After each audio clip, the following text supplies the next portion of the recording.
In 2025, a quiet trade decision in Ottawa sent shockwaves through North America's industrial heartland. Canada, once seen as America's loyal manufacturing partner, slammed the door on U.S. steel demand.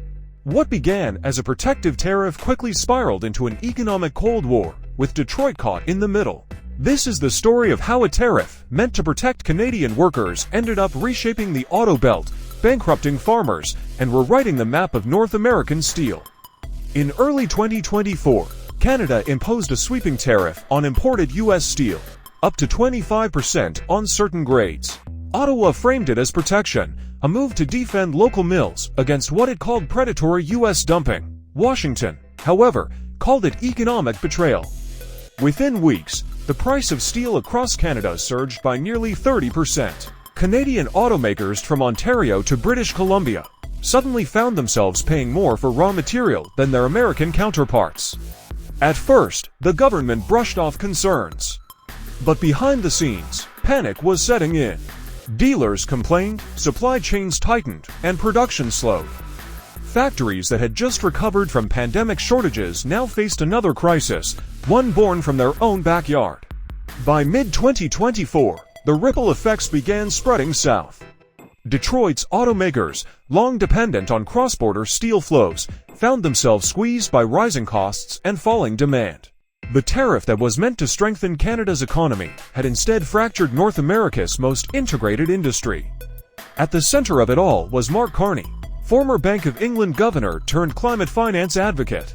Carney backed the tariff as part of a clean tech steel pivot, a plan to push Canada toward green, low-carbon metal production.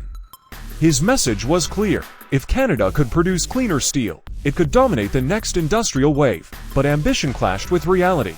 Green steel plants were still in pilot stages, and the infrastructure to scale production simply didn't exist. As Canadian mills tried to retool for low-emission output, they faced sky-high energy costs and limited demand. Economists warned that the timing was disastrous. The U.S. market, already shifting toward electric vehicles, now had little incentive to import expensive Canadian metal. Instead, American manufacturers turned inward or looked overseas to cheaper suppliers in Asia and Europe. What was meant to be a bold environmental strategy became a costly economic experiment.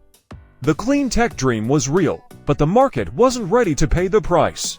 For Detroit, the consequences were brutal. Car prices climbed, production targets slipped. Major automakers like Ford and GM quietly slowed cross-border assembly to cut costs. Factories that once thrived on seamless Canada-US cooperation now stood idle.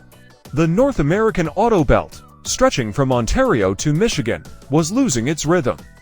Meanwhile, European and Korean brands capitalized. They imported cheaper steel, built EVs faster, and flooded the North American market with affordable models. In 2025, for the first time in decades, North America's car exports fell behind Asia's. A region built on integration was now divided by its own protective wall. Industry insiders began asking the question no one wanted to face: had Canada's tariff handed the global advantage to its competitors? Faced with backlash, Ottawa doubled down. Officials announced a $12 billion investment package for clean steel and rare earth mining. They called it a generational pivot, a shift from traditional trade to self-sufficiency. Canada's goal was to become a net exporter of low-carbon materials by 2030, but in chasing that vision, it had redrawn trade routes that took decades to build. Asian buyers, once secondary markets, now became prime customers for Canadian steel. Meanwhile, long-standing U.S. contracts quietly expired. The once symbiotic steel corridor between Hamilton and Detroit was breaking apart. What emerged instead was a fragmented map: Canada selling cleaner, pricier steel abroad, and America building cheaper, less regulated mills at home. Each side called it independence, but economists saw inefficiency, to neighbors spending billions to outdo each other on the same product. Back home, the human toll was undeniable. In Ontario, small fabrication shops closed. Farmers who relied on steel equipment imports saw prices skyrocket. Rural communities that once depended on manufacturing paychecks were hit the hardest. Across the border, Michigan's auto belt wasn't spared either. Reduced Canadian steel supply forced U.S. factories to delay projects and cut back shifts. The America First backlash grew louder, accusing Canada of sabotaging cross-border prosperity. What began as an economic maneuver had become an emotional one. Decades of cooperation were now strained by distrust. 2 years after the tariff shock, analysts are still debating, was it strategic foresight or a steel trap of Canada's own making? Supporters argue, accelerated innovation, forcing Canada to modernize and decarbonize faster than its rivals. Critics say it crippled competitiveness.